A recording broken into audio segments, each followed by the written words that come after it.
উপস্থিত বন্ধুগণ সকলকে সালাম, শুভেচ্ছা এবং অভিনন্দন। আমার দেশের স্বাধীনতা ও 24-এর গণঅভ্যুত্থান, এই বইটি আমার বন্ধু সহযোগিতা রাসেল আহমেদের লেখা।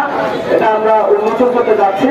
এই বইটি যে প্রেক্ষাপটে লেখা আপনারা দেখেছেন, 2024 সালের 5ই আগস্টকে 36 জুলাইয়ের মোড়কে বাংলাদেশে একটি গণঅভ্যুত্থান হয়েছে। যে গণঅভ্যুত্থানে বাংলাদেশের ছাত্র এবং জনতারা নেতৃত্ব দিয়েছেন।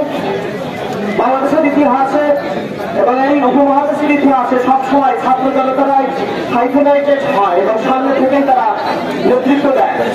এই গণঅভ্যুত্থানে কি ঘটেছে, একটি কোটা সংস্কার আন্দোলনের মধ্য দিয়ে একটি আন্দোলন কিভাবে গণঅভ্যুত্থানে পরিণত হয়েছে, তার প্রতিদিনে এই গণঅভ্যুত্থানে কিভাবে জনগণ সম্পৃক্ত হয়েছে, আবু সাহেব মুগ্ধরা জীবন দিয়েছেন এবং মানুষের মধ্যে কত প্রতিক্রিয়া হয়েছে এবং যে স্বৈরাচার এবং ফ্যাসিস্ট সরকার ছিল তারা কি পরিমাণে এই গণঅভ্যুত্থানকে দমন নীতি অংশ হিসাবে তারা দমন করতে চেয়েছেন। বন্ধুগণ, আপনারা লক্ষ্য করেছেন যে বাংলাদেশে 53 বছরে বাংলাদেশ স্বাধীন হল ঔপনিবেশিক আইন দিয়ে চলতেন এবং একটা ফ্যাসিবাদী সরকার তার ফ্যাসিবাদ কায়েম করতে পেরেছে। বাংলাদেশের সকল বুদ্ধিজীবী সহ নানান শ্রেণীর মানুষ তাকে সমর্থন করেছে। কারণ একটি ফ্যাসিবাদী সরকার শুধু স্বৈরাচারী হয় না, তার ফ্যাসিবাদের জন্য নানান টুলস থাকে, একই সাথে তার আইডিওলজিও থাকে। তাহলে বাংলাদেশের এই গণঅভ্যুত্থানকে নিয়ে আমরা দেখেছি পৃথিবীর নানান দেশে নানান আলোচনা চলছে।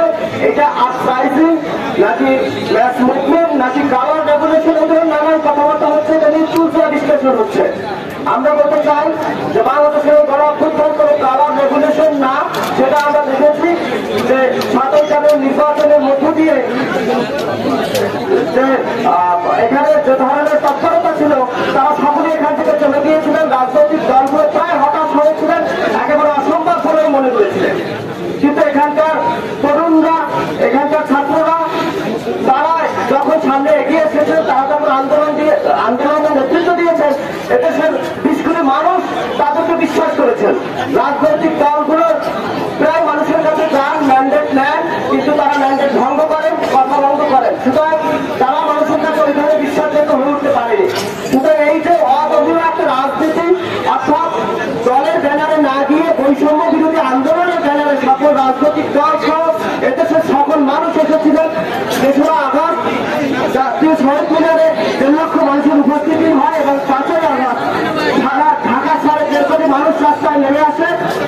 এই যে 1.5 কোটি মানুষ রাস্তায় নেমে আসে, তাদেরকে রাজনৈতিকভাবে অ্যাকোমোডেট করার জন্য বর্তমান সরকার নানান বিষয় সংস্কার করছে। তার গুরুত্বপূর্ণ অংশ হিসাবে আজকের মঞ্চ উপদেষ্টা আছেন নির্বাচন কমিশনের সংস্কার উপদেষ্টা মহোদয়।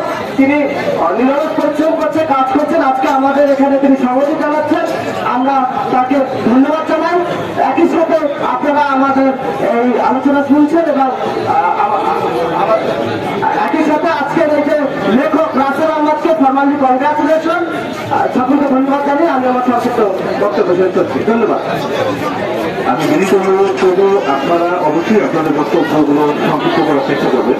ধন্যবাদ জানালো থেকে এ পর্যায়ে আমি বিনীত অনুরোধ করছি আমার দেখা স্বাধীনতা ও 24-এর গণঅভ্যুত্থান এই বইয়ের প্রতিষ্ঠা জানাবেন শিক্ষক ও রাজনীতিবিদ তৌহিদ ভাইকে। সবাই জোরে একটা করবেন বইটাকে।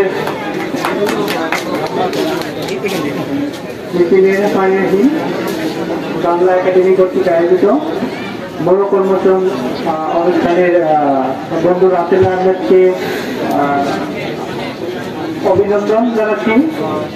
আমার দেখা স্বাধীনতা ও 24-এর গণঅভ্যুত্থান বইটি লেখার মাধ্যমে উপস্থিত বাংলাদেশ নির্বাচন সংস্কার কমিশনের